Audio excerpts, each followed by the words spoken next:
சற்று முன் கிடைக்கப்பெற்ற மிக மிக முக்கியமான செய்தி ஒன்று வெளியாகியிருக்கு. அதாவது திமுக கட்சியிலிருந்து மிக முக்கியமான கூட்டணி கட்சிகள் வெளியேறுகிறதா? முதல்வர் ஸ்டாலினோட மதிமுக பொதுச் செயலாளர் வைகோ மற்றும் அவரின் மகன் துரை வைகோ ஆகியோர் சந்திச்சிருக்காங்க. மருத்துவமனையிலிருந்து டிஸ்சார்ஜில் இருக்கும் ஸ்டாலினை சந்தித்து நலம் விசாரிக்க அவரின் வீட்டிற்கு வந்திருப்பதா சொல்லப்படுது. ஆனால் தேமுதிக பொதுச் செயலாளர் பிரேமலதா விஜயகாந்த் சந்தித்த அடுத்த நாளே வைகோ வந்திருப்பது பல்வேறு அரசியல் காரணங்கள் இருப்பதாக பார்க்கப்படுது. சட்டசபை தேர்தலுக்கு இன்னும் 7 மாதங்கள் இருக்கும் நிலையில் திமுக கூட்டணியில் இடம்பெற பல்வேறு கட்சிகளும் விரும்பி வராங்களாம்.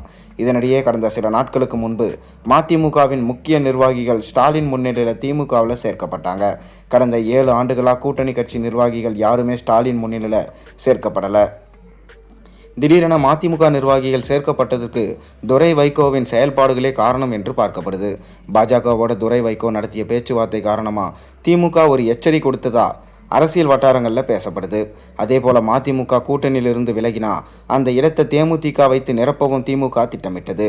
அதனால் திமுகவோட கூட்டணியிலிருந்து பிரிஞ்சு போக அவங்க பிளான் பண்ணாங்க.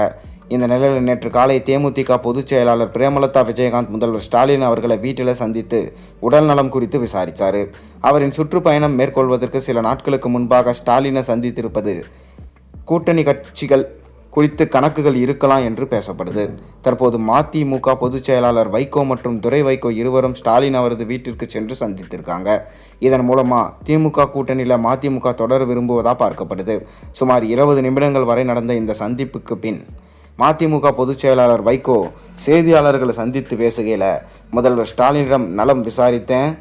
அவர் ஏற்கனவே மருத்துவமனையில் இருந்தபடி அரசு பணிகளை மேற்கொண்டார். திமுகவின் முப்பெரும் விழா செப்டம்பர் 17 கரூரில் நடத்த உள்ளதாக தெரிவித்தார். மதிமுக சார்பாக அண்ணாவின் பிறந்த நாளான செப்டம்பர் 15 விழாவை திருச்சியில் நடத்துகிறோம். அதே போல் நெல்லை கவின் ஆணவ படுகொலை விவகாரத்தில் காவல்துறை தீவிரமாக நடவடிக்கைகளை எடுத்திருக்கு. கவின் உடலை பெற மறுத்த பெற்றோரோட கனிமொழி பேசியிருக்காங்க. ஆவண கொலைகளுக்கு காவல்துறை நடவடிக்கை எடுத்தாலும் கூட கடுமையான சட்டங்கள் தேவை என்று கூறினேன். முதல்வர் ஸ்டாலினோடு ரோடு ஷோ நிகழ்ச்சிகளுக்கு உலகளவில் மக்கள் திரள்றாங்க. 2026 ஸ்டாலின் தலைமையிலான கூட்டணி பெரும்பான்மையோட ஆட்சி மீண்டும் நீடிக்கும். நிச்சயமாக கூட்டணி அரசு அமையாது. அதே போல் திமுகவிலிருந்து மதிமுக வெளியேறுவதாக சில ஊடகங்கள் அபாண்டமான செய்திகளை வெளியிடுறாங்க.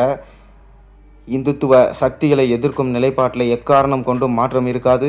பாஜகவோட இம்மியளவும் மதிமுக உறவு வைத்து கொள்ளாது.